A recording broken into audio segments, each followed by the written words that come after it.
Hi everyone, just another quick update from Italy. We're into day 19 of quarantine here in Lombardy. So the light at the end of the tunnel I spoke about in the last video turned out to be a little bit of false hope. Death toll yesterday was up high again, closer to 700. There were over 500 in this region alone. Yep. So yeah, it's a lot of people started to get a little bit excited when it sounds horrendous. Thoughts being excited about only 600 people dying, but yeah, I think people thought that was the start of the downturn, that we'd peaked and things were just going to get progressively better. That hasn't happened. The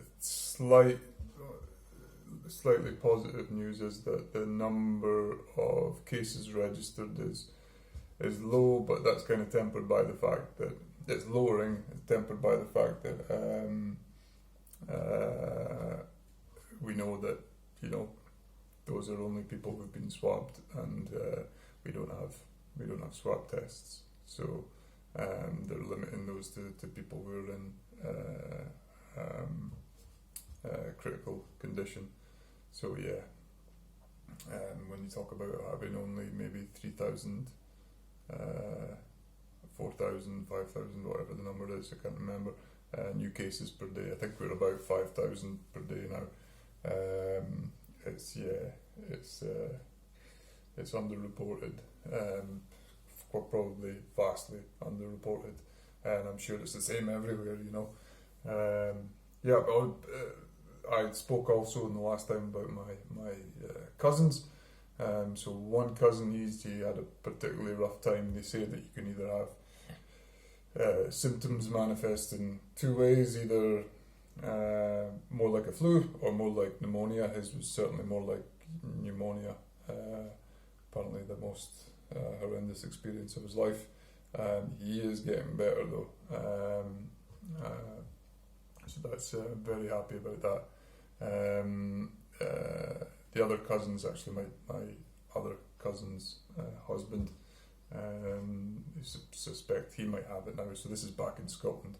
It's just showing you the scale of this thing. It's everywhere, and I think it's gonna affect everyone to a certain extent before it's gone. I think there's very little chance that any of us will get out of it saying that we didn't know somebody who got it. I just hope that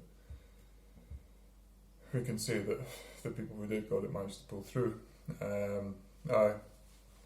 Same as always, spent the whole day kicking about in my dressing gown today, working, and managed to get out into the vineyard for a little bit to have a wander around. There was actually one guy in there who'd ventured out to do a little bit of work, so I ended up helping him just randomly with a shovel, digging holes. Digging holes is remarkably fun when you've been in quarantine for 19 days. Not much else to report, to be honest. Government's tightening things up a little bit again, and the fine now, it was €206 for leaving your house without permission, without good reason, and now the maximum fine is €3,000. So yeah, I think that's definitely going to cut down on the number of people popping out with their dog 6 times a day or whatever. I think they'd handed out 40,000 fines up until yesterday or the day before. I don't think there'll be quite so many people risking that if it's 3,000 they have to pay.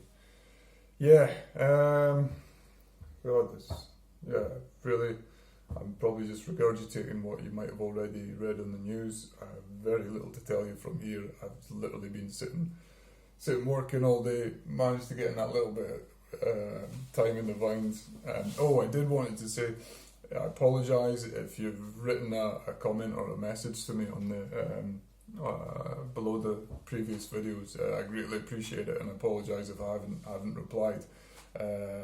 Like I say, I'm still working full time at the moment, and when I'm not working, I'm spending a few hours per day on the phone to family and friends, telling them I'm okay, and yeah, making sure they're okay. Anyway, guys, like I say, I appreciate those messages, and yeah, I will catch up with you again soon. Have a good one. Bye bye.